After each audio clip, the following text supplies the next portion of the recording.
Courtroom मधील सर्वजण जज पूनम चतुर्वेदी यांच्याकडे पाहत होते.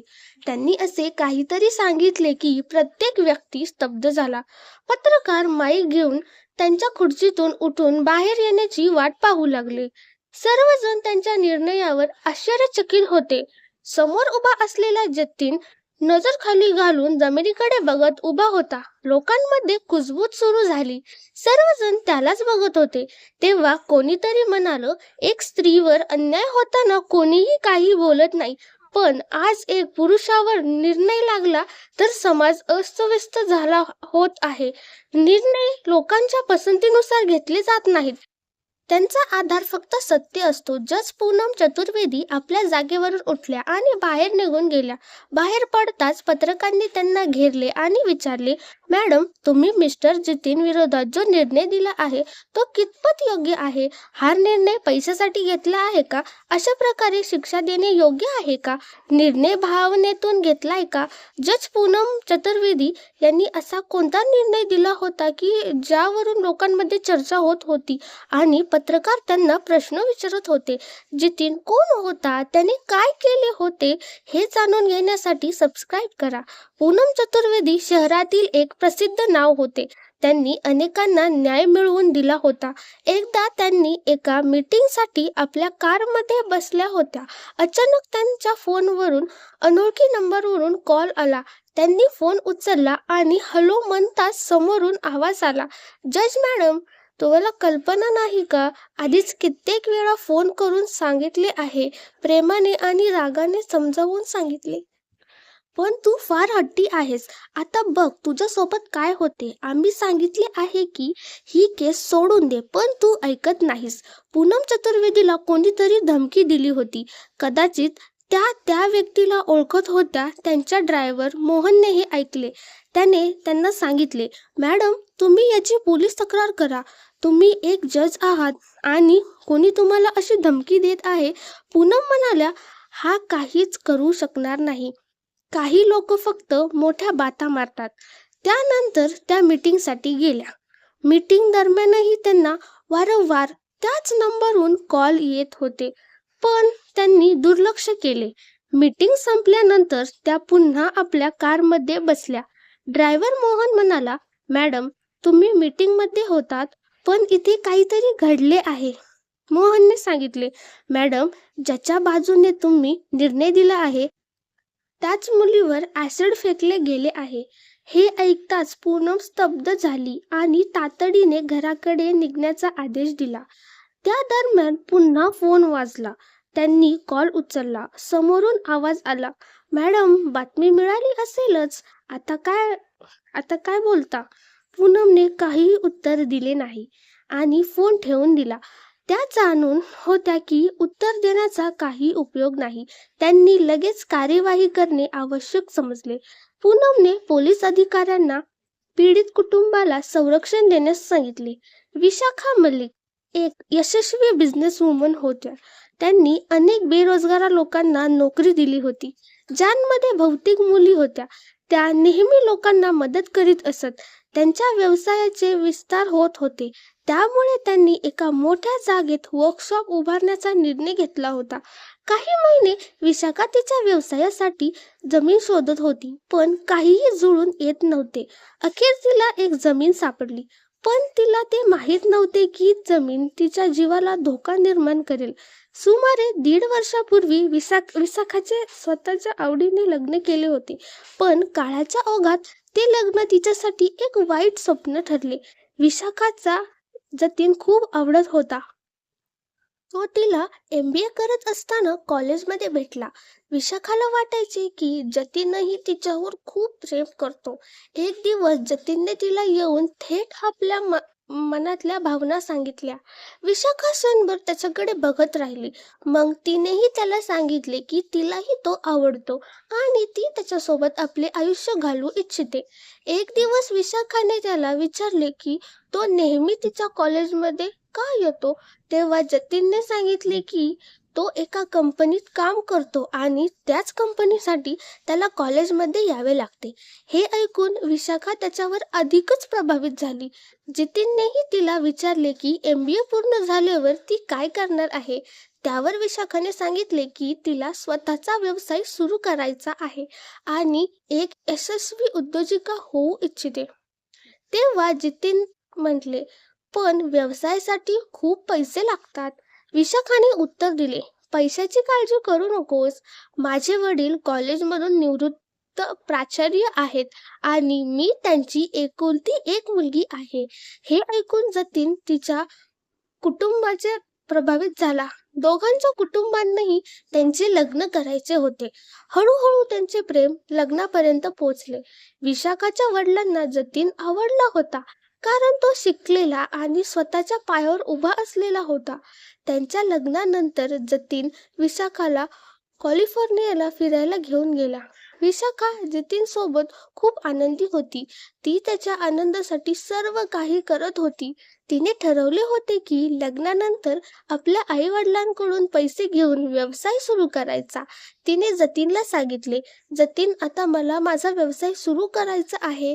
हे ऐकताच जतीन म्हणाला, पण पैशाची व्यवस्था कशी होईल. विशाखाने उत्तर दिले, तुम्ही याची काळजी करू नका, माझे बाबा पैसे देतील. विशाखाच्या वडिलांनी पैसे जतीनच्या खात्यात ट्रान्सफर केले. त्यांनी हे फक्त म्हणूनच केले की विशाखा आणि जतीनचे नाते खूप मजबूत व्हावे. दुसरीकडे जतीनही त्याच्या फर्म उघडण्याच्या तयारीत होता. विशाखापेक्षा आधी एका महिन्याच्या आत जतीनने त्याचा फर्म सुरू केला आणि एक दिवस विशाखाला सरप्राईज देत ही आनंदाची बातमी सांगितली. विशाखा खूप आनंदी झाली आणि म्हणाली, आता आपण दोघे आपापले व्यवसाय सुरू करू. काही दिवसात माझाही व्यवसाय सुरू होईल. जतीन फक्त हसला. विशाखाने तिच्या व्यवसायासाठी सर्व संशोधन पूर्ण केले होते. आता फक्त पैसे गुंतवायचे होते. एक दिवस जेव्हा तिने जतीनकडे पैशाची मागणी केली तेव्हा जतीन म्हणाला, विशाखा, मला थोड्या पैशांची गरज होती. माझ्या फर्मसाठी कमी पडत होते, म्हणून मी तुमचे पैसे वापरले. हे ऐकून विशाखा आश्चर्यचकित झाली. जतीनने तिच्या परवानगीशिवाय पैसे वापरले आणि तिला सांगितलेही नव्हते. तिने राग आवरून हे स्वीकारले आणि ही गोष्ट आपल्या वडिलांना सांगितली नाही. तिने वडिलांना आणखी पैसे मागितले.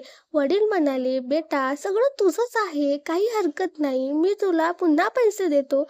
त्यांनी काहीही विचार न करता पैसे दिले. यावेळी विशाखाने पैसे स्वतःच्या हातात घेतले आणि स्वतःचा व्यवसाय सुरू केला. आणि विशाखाच्या व्यवसायाच्या उद्घाटनाचा दिवस आला. तिने उद्घाटन तिच्या वडिलांच्या हस्ते केले. ही गोष्ट तिच्या सासऱ्यांना खूप वाईट वाटली. जितीनही अव्यस्त झाला. कार्यक्रम संपल्यानंतर जितीनने विशाखाला विचारले, तू उद्घाटन तुझ्या वडिलांच्या हातून का केले. विशाखा म्हणाली, तुम्ही माझ्यासोबत किती प्रामाणिक होता. तुम्ही माझ्या वडिलांचे पैसे माझ्या परवानगीशिवाय कसे वापरले. मी माझ्या वडिलांना काही सांगितले नाही, कारण तुम्ही माझे पती आहात. जेव्हा माझ्या वडिलांनी माझ्यासाठी पुन्हा पैसे दिले तेव्हा उद्घाटनही त्यांच्याच हस्ते झाले पाहिजे होते ना. हा सन्मान मी तुम्हाला का देऊ. त्यांनी पैसे दिले नव्हते. ही गोष्ट ऐकून जितीन खूप संतापला, पण काही बोलला नाही. विशाखा तिच्या व्यवसायात प्रगती करत होती आणि जितीनही हे बघून मनातच जळत होता. तिचे सासरेही जितीनच्या मनात विशाखाविरुद्ध बोलत होते. जितीननेही विशाखाला सुचवले, तिच्या व्यवसायाचे अकाउंटंट आमच्या फर्मकडे का देत नाहीस. तुझे काम फुकट होईल. विशाखाला ही गोष्ट योग्य वाटली आणि तिने तिच्या व्यवसायाचे अकाउंटिंग जितीनच्या फर्मच्या एका अकाउंटंटकडे दिले. आता विशाखाच्या व्यवसायातील प्रत्येक व्यवहार जितीनची नजर होती. एकदा विशाखा काही कामासाठी जितीनच्या ऑफिसमध्ये गेली तेव्हा जितीनला फोनवर बोलताना ऐकले. तेव्हा कोणाला तरी खात्यातील हेराफेरी आणि काळा पैसा पांढरा करण्याबद्दल बोलत होता. विशाखाला सर्व समजले, पण ती काहीच बोलली नाही. तिच्या मनातही जितीनची इज्जत कमी होती गेली, कारण लग्नाच्या 1 वर्षात तिला जितीनच्या स्वभावाचा पुरेपूर अंदाज आला होता. काही महिन्यानंतर विशाखाला तिच्या व्यवसायाच्या खात्यात मोठी हेराफेरी झाल्याचे लक्षात आले. जितीनने विशाखाच्या नावावर इतकी टॅक्स लेबिलिटी दाखवली की ती त्रस्त झाली. जेव्हा तिने जितीनला विचारले की त्याचा अकाउंटंट चुकीचे काम का करत आहे, तेव्हा जितीन म्हणाला, विशाखा, तू काळ्या पैशांना पांढरे करण्याची गोष्ट का करत आहेस? इमानदारीने पाहिलंस तुझ्या खात्यात इतकाच टॅक्स लागू होतो. हे ऐकून विशाखा खूपच संतापली आणि म्हणाली, तुम्ही काळ्या पैशाबद्दल बोलण्याचा अधिकारही ठेवत नाही. मी स्वतः ऐकलं आहे जेव्हा तुम्ही कोणाला तरी काळ्या पैशांना पांढरं करण्याबद्दल बोलत होतात. मी विचार करत होते की तुम्ही इतक्या लवकर प्रगती कशी करता? तुमच्याकडे इतका पैसा कुठून येतो? कोट्यावधी जमीन तुम्ही इतक्या लवकर कशी खरेदी केली? हे सगळं तुमच्या काळ्या कमाईचं फळ आहे.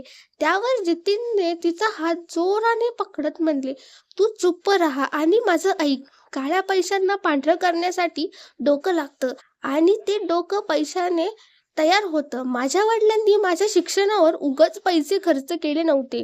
मी दिवसरात्र मेहनत करून CA झालो आहे. विशाखा यातून तडफडत होती. तिने झटक्याने हात सोडवला आणि रागाने म्हटली, पण मी तुमच्यासोबत राहू शकत नाही. तुझ्यासारख्या धोकेबाज आणि गद्दार माणसासोबत राहण्यापेक्षा मी एखाद्या कुत्र्यासोबत राहीन. त्यानंतर विशाखाने आपले सामान गोळा केले आणि घर सोडले. विशाखाचे वडील निवृत्त प्राचार्य होते आणि त्यांच्या मूल्यांवर ठाम होते. त्यांनाही तिच्या निर्णयाचे समर्थन केले. त्यांनी म्हणाले, बेटा, तू बरोबर केलं. जो माणूस स्वतःचं सत्य आणि संस्कारांवर ठाम राहू शकत नाही त्याच्यासोबत राहणं ही सुद्धा एक चूकच आहे.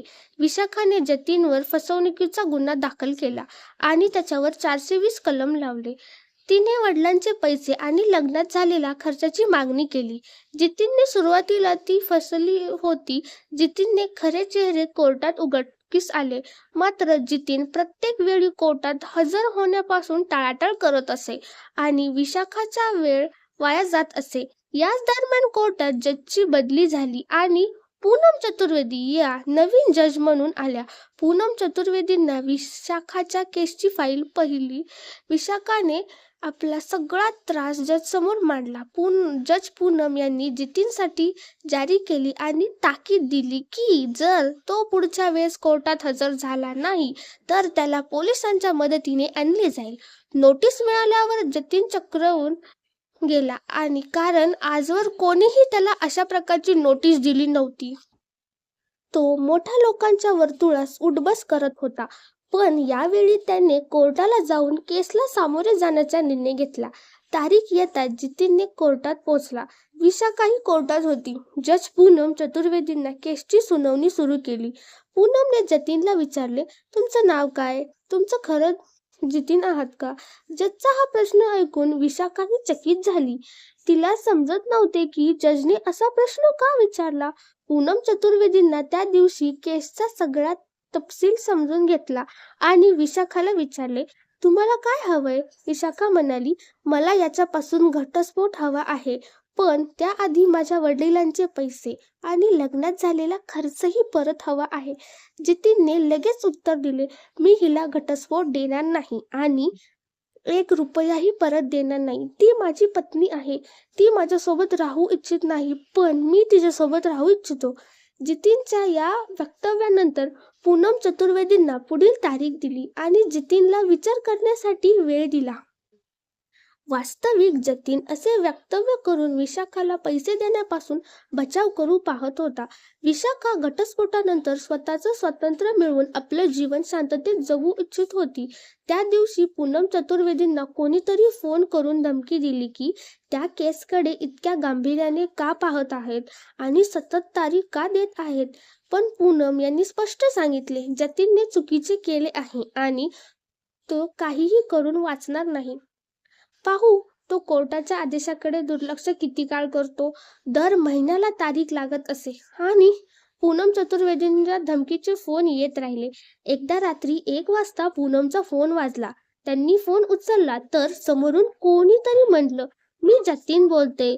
पूनम म्हणाल्या, मला माहित होतं की तू मला फोन करशीलच. सांग, का फोन केलास?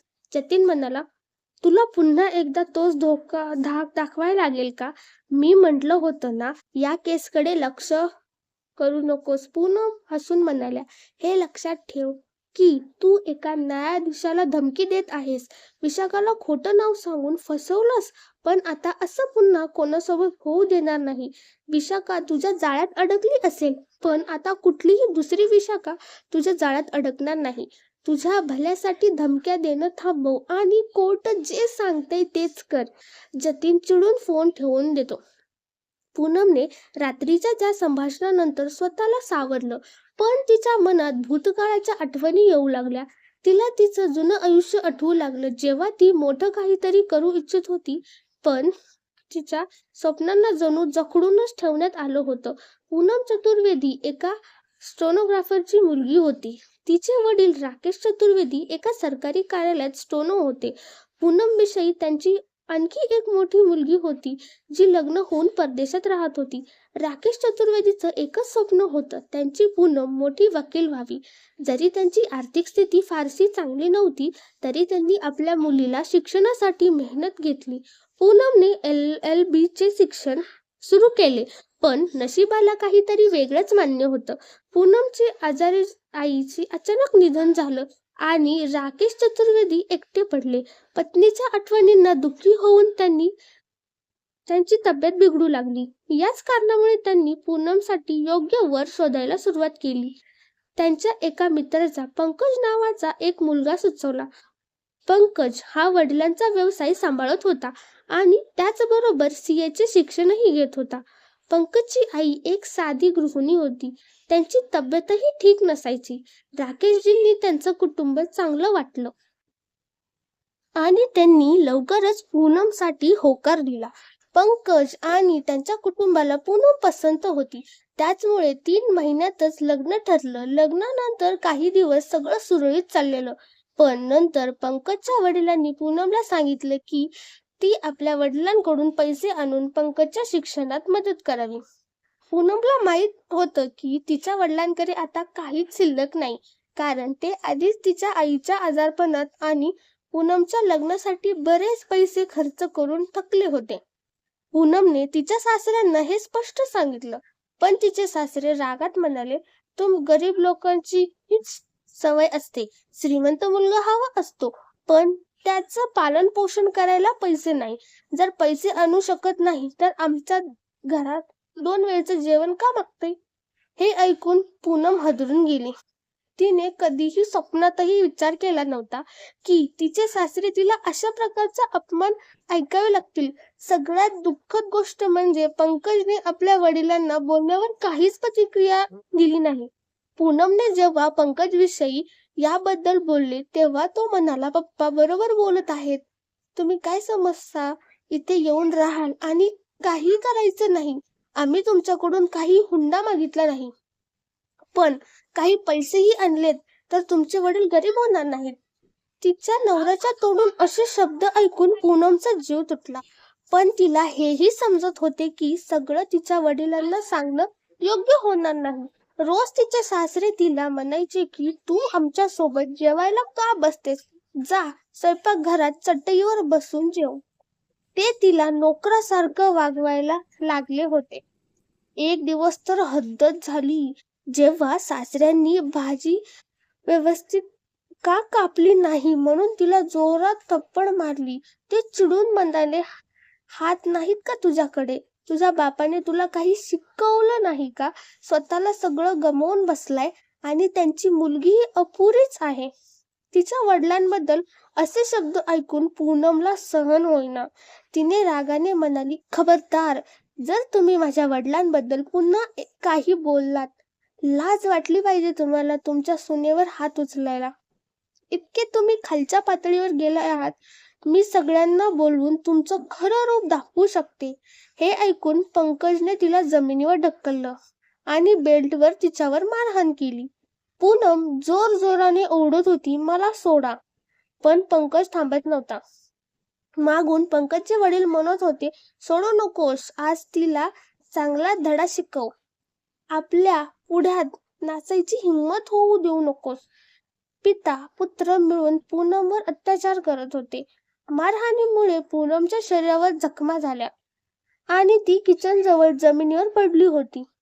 तिच्या डोळ्यातून अश्रू वाहत होते. पण विचारपूस करणार कोणीही नव्हतं. तिची सासू ही स्वतःच्या खोलीत झोपली होती.